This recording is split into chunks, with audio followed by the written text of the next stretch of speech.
wabarakatuh. Selamat pagi semua. Kali ini saya akan bahas tentang satu topik, yaitu kekuatan dari kata-kata. Kenapa ini penting? Karena setiap hari kita selalu berkata kepada orang lain, ya.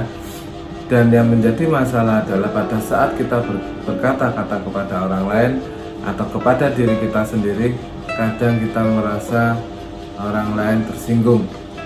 Kadang kita merasa juga diri kita dengan perkataan yang kita sampaikan untuk diri kita merasa beban kita semakin bertambah.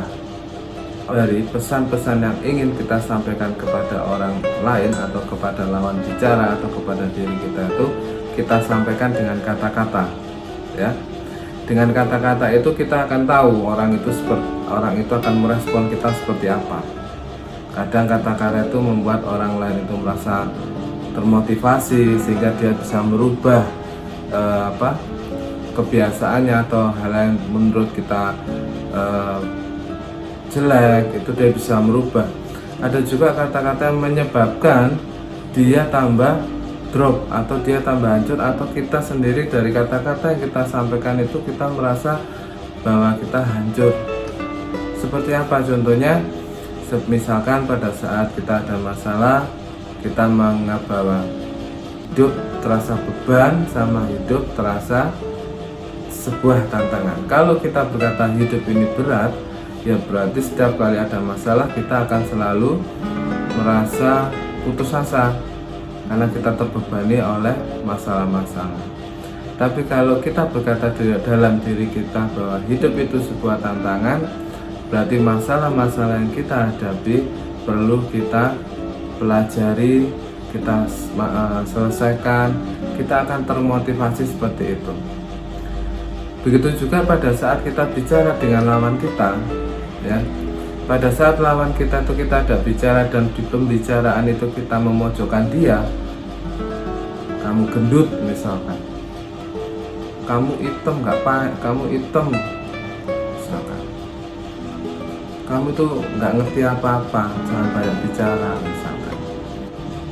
Nah, kata-kata seperti itu yang akan didengarkan oleh teman kita atau lawan kita, kadang akan dampaknya dia akan merasa tidak percaya diri. Inilah arti penting sebuah kata-kata. Sampaikan kata-kata itu secara baik kepada teman kita, dan sampaikan kata-kata itu sejelas mungkin dengan bahasa intonasi yang baik dan dengan bahasa tubuh yang baik juga, ya.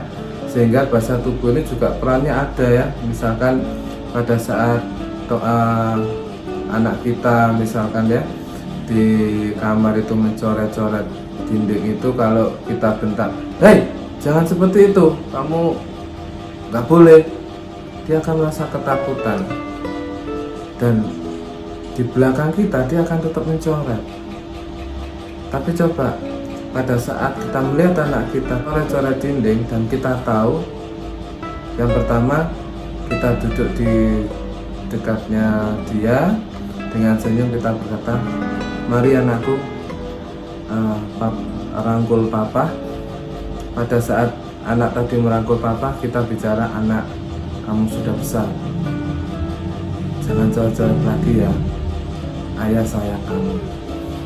Dari pelukan dan penyampaian intonasi yang pelan kepada anak tadi, anak itu bisa berubah, maka sehari-hari dia tidak akan mencoret-mencoret lagi. Maka dari itu teman-teman, sama-sama marilah kita bicara kepada kita sendiri maupun kepada orang lain, bicara secara baik. Dan sebelum kita bicara, kita coba pikirkan dulu. Setelah kita pikirkan, baru kita sampaikan pesan-pesan yang akan kita sampaikan.